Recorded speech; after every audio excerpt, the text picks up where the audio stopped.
চলে এসেছো তোমরা। জয় শ্রীকৃষ্ণ সকলকে। আজ আমি তোমাদেরকে বলবো তোমরা নিজেদের পাস্ট থেকে কিভাবে মুভ অন করবে। দেখো, মানুষের জীবনে কিছু কিছু এমন অতীত থাকে যেগুলো থেকে মানুষ বেরিয়ে আসতে পারে না।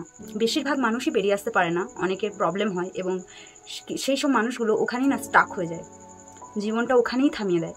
তো এই ভিডিওটা সেই মানুষদের জন্য।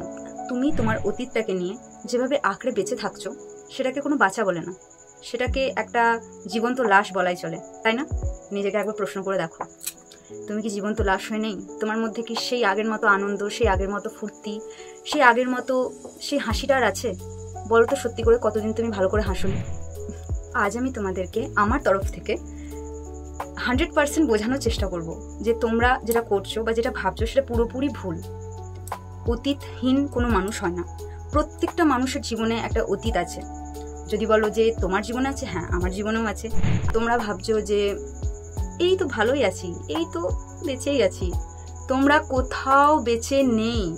কিছু কিছু মানুষ আছে দেখবে, যারা নিজেদের অতীতটাকে আঁকড়ে বাঁচার চেষ্টা করে, সেখানেই স্টাক হয়ে দাঁড়িয়ে আছে নিজের অতীতের কিছু ভুলের জন্য অথবা কোনো মানুষের জন্য। কিন্তু দেখো বন্ধু, সময় কোনোদিনও কারোর জন্য থেমে থাকে না। সময় পেরিয়ে যাবে, সময় চলে যাবে, দিন চলে যাবে, মাস চলে যাবে, বছর ঘুরে যাবে।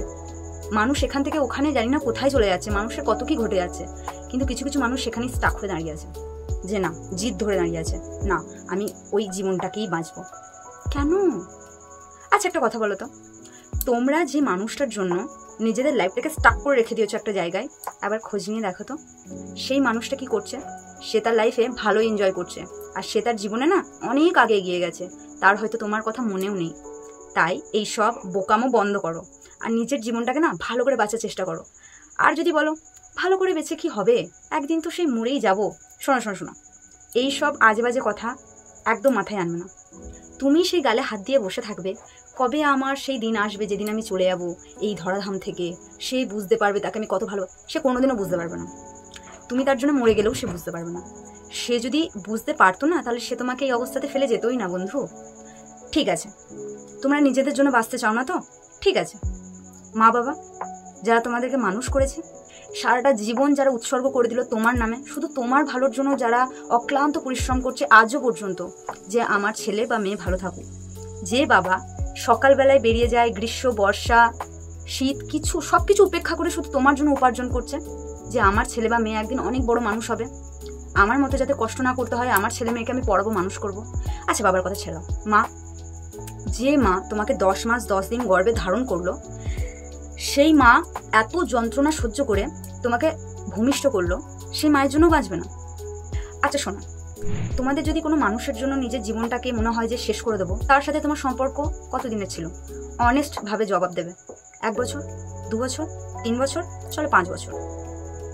আর মা বাবা যাদের কাছে তুমি মানুষ হলে, যারা এত বড় করলো তোমাকে, হয়তো ধরো যারা আজ 20টা বছর তোমাদের জন্য খাচ্ছে, নিজেদের অক্লান্ত পরিশ্রম তোমার পেছনে দিচ্ছে বিনা কিছু স্বার্থে। যার সাথে রিলেশনে ছিলে সে হয়তো এটাও চাইতো ওটাও চাইতো, তার অনেক চাওয়া পাওয়া তোমার কাছে। কিন্তু মা বাবার কোনো চাওয়া পাওয়া থাকে না ছেলে মেয়েদের কাছে। তারা সবসময় চায় যে আমার ছেলে আমার মেয়ে ভালো থাকুক, সমাজে মাথা তুলে বাঁচুক, তাদের যেন কোনোদিনও কষ্ট না হয়। তারা যখন ভগবানের কাছে হাত জোড় করে না, তখন তারা তোমার জন্য মঙ্গল কামনা করে, নিজের জন্য কিছু চায় না। পৃথিবীতে মা বাবা ছাড়া নিঃস্বার্থভাবে কেউ ভালোবাসে না বন্ধু।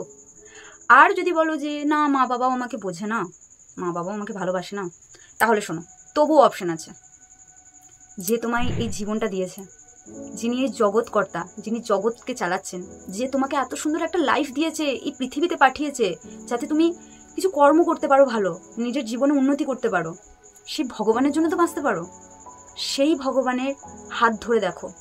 প্রচুর তো ধরলে এই জগতের বন্ধু বান্ধব, গার্লফ্রেন্ড বয়ফ্রেন্ড, বাট আমি বলবো সবাইকে ছেড়ে একবার আমার কথা শুনে একবার ভগবানের হাতটা শক্ত করে ধরে দেখো। সে তোমায় কোনো দিনও ধোকা দেবে না, সে তোমায় কোনো দিনও হারতে দেবে না। সে তোমায় তৈরি করেছে, তোমার বাবা তোমার ঘরের পিতা, আর তিনি হলেন জগৎ পিতা, তিনি সকলের পিতা, তিনি সকলের বাবা। বলেই দেখো না, আরে তার কাছে তো জগৎ মাথা নত করে, তার কাছে তো ব্রহ্মা মহেশ্বর মাথা নত করে। তুমি কি একবার মাথা নত করেই দেখো, একবার মনের কথাটা বলেই দেখো। অনেক শান্তি পাবে। দেখো, যে শান্তি তুমি ভগবানের কাছে বলে পাবে না, সে শান্তি তুমি জগতের কারুর কাছে নিজের মনের কথা বলে পাবে না। জগতের মানুষ কি করবে জানো?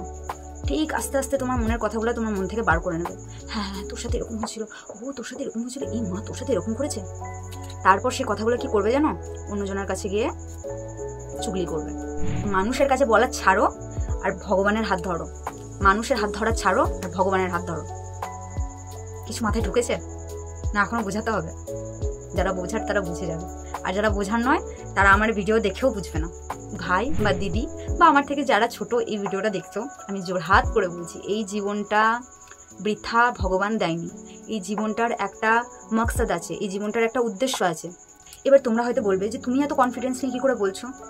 ভাই, আমার নিজের জীবনের এক্সপিরিয়েন্স থেকে বলছি আমি। আমার লাইফটাও সেই অন্ধকারেই পড়েছিল, আর আমি যদি আজ অন্ধকার থেকে বেরিয়ে আসতে পেরেছি না, তো সেটা শুধু ভগবান শ্রীকৃষ্ণের জন্য। আর একটা সিক্রেট কথা বলবো, যে তার হাত ধরে না, সে কোনোদিনও তার ভক্তকে হারতে দেয় না। তো চলো, আজকের ভিডিও এই পর্যন্তই। অনেক তোমাদেরকে জ্ঞান দিলাম, অনেক বকবক করলাম। যদি ভিডিওটা ভালো লেগে থাকে তাহলে প্লিজ কমেন্টে তোমাদের মতামত জানিও। আর প্লিজ, যেটা আমি বললাম সেটা আমার রিকোয়েস্ট, একবার ট্রাই করে দেখো নিজেদের জীবনে। এত সুন্দর জীবনই আর দেখো, এরকম জীবনটাকে ওয়েস্ট করো না। তোমার মতো জীবন পাওয়ার জন্য কতজন রাস্তায় পড়ে কাঁদছে, হয়তো তাদের উপর মাথার ছাদ নেই। তোমার জীবনটা তাদের কাছে বিলাসিতা।